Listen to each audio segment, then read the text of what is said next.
లోబడినప్పుడు, ఆయన చిత్తం మనం చేసినప్పుడు మనం దీవెనకరంగా మార్చబడతాం. కాబట్టి చివరి గంట పనిచేసినటువంటి వాడు చూస్తారా ఎంతగా ఆ గంట సమయము దేవుడు మనకి ఇచ్చిన ఆయుష్కాలం. తెలుసా రేపేం జరుగుతుందో మనకు తెలుసా? తెలియదు. రేపేం సంబంధించి మనకి తెలియదు. తండ్రి, కుమారుడా, లేకపోతే చెల్లిలా, ఎవరి ముందు తెలియదు. మా కుటుంబంలో మేము 9 మందిని. అందరూ తన చివరి అమ్మాయి మా చెల్లి, అన్నయ్య బాగా తెలుసు, అక్కాయి కూడా తెలుసు, అరుణ. చివరి అమ్మాయి, లాస్ట్ అమ్మాయి క్యాన్సర్తో చనిపోయింది. నాకు కూడా అలాంటి ప్రాబ్లమే ఫేస్ చేశాను. దేవుడి కృపను బట్టి మరి దేవుడు కొంతకాలం ఆయుష్గా నాకు పొడిగించాడు. నాకు కూడా బోన్ క్యాన్సర్ వచ్చింది. మరి మీ ప్రార్థన బట్టి, సేవకుల ప్రార్థన బట్టి, ఆయన కృప దయను బట్టి మరి నన్ను సజీవుడిగా కాపాడి ఇంకా అనేక ప్రాంతాల్లో ఆయన సేవ చేయడానికి దేవుడు తన కృపను గ్రహించాడు. చూడండి మరి దేవుడు స్తోత్రం చెప్పండి. హల్లెలూయా. మరి దేవుడు అంతా నీ ఎల్ల నా ఎడ కూడా ప్రతి ఒక్కరి ఎల్ల ఆయన మేలు చేస్తూనే ఉన్నాడు. మన ఇతరులు చెప్పాలి కదా. ఆ చివరి గంట పని చేసిన వాళ్ళు హృదయమంతంతో పనిచేశారు. వాళ్ళు శక్తి అంతా ఉపయోగించి పనిచేశారు.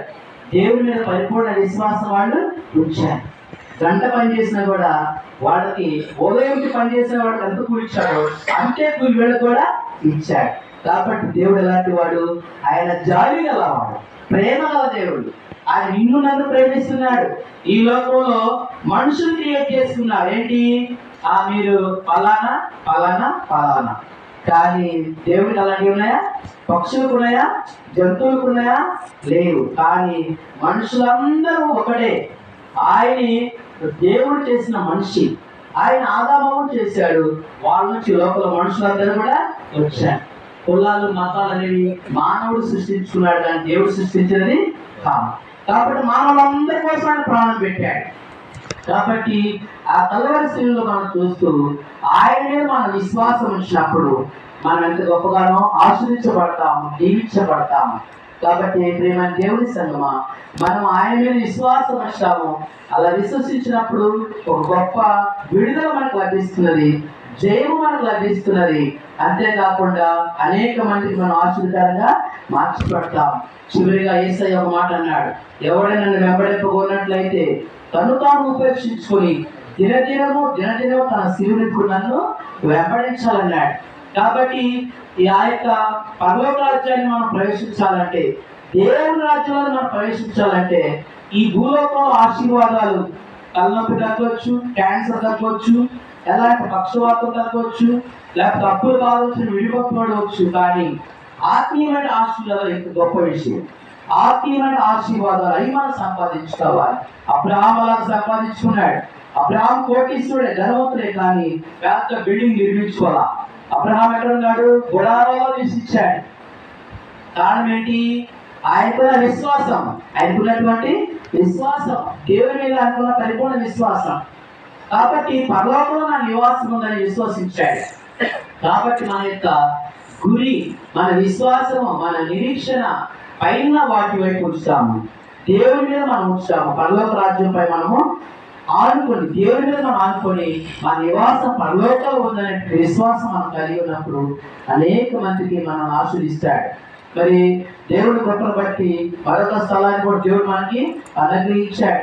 అలాగా నూతన మందిరం, ఆ స్థలంలో కూడా ఇంకా ఎక్కువ మంది ప్రజలు రావడం ఉద్దేశమేమో. కాబట్టి దేవుని చిత్త ప్రకారం మనం జరిగించినప్పుడు దేవుడు తన కార్యాలు జరిగిస్తాడు. కాబట్టి మన ప్రేమ దేవుడి సంగమా, దేవుని మీద మనం ఆదుకుందాము, ఆయన మీద మనం విశ్వాసం ఉంచుతాము. అప్పుడు మనం ఆయన ఇష్టమైన బిడ్డలుగా మనము మార్చబడతాము, గొప్ప ఆశీర్వాదం మనము సంపాదించుకుంటాం. అట్టి గొప్ప దేవుడు మనం అనుగ్రహించును గాక. ఆమేన్. ప్రార్థన చేసుకున్నాం. పరిశుద్ధ తండ్రి, ప్రేమ గల మా ప్రభువా, మీ పరిశుద్ధమైన నామమునకు స్తుతులు స్తోత్రాలు చెల్లించుకొచ్చున్నాం. ఉన్న వాక్యాన్ని మా ప్రభా మా హృదయాల్లో ఫలింపచేయండి. విశ్వాసాన్ని గురించి మేము నేర్చుకున్నాం. అనేక సత్యాలు మీరు మాకు బోధించారు. నీ స్తోత్రాలు, వందనాలు. మా దేవ, మా ప్రభా, ఈ యొక్క భయంకరమైనటువంటి శ్రమల దినాల్లో మేము ఉన్నాం. ఎక్కడ చూసినా కరువులు, భూకంపాలు, అలాగే సునామీలు ఇలా జరుగుతున్నాయి మా తండ్రి.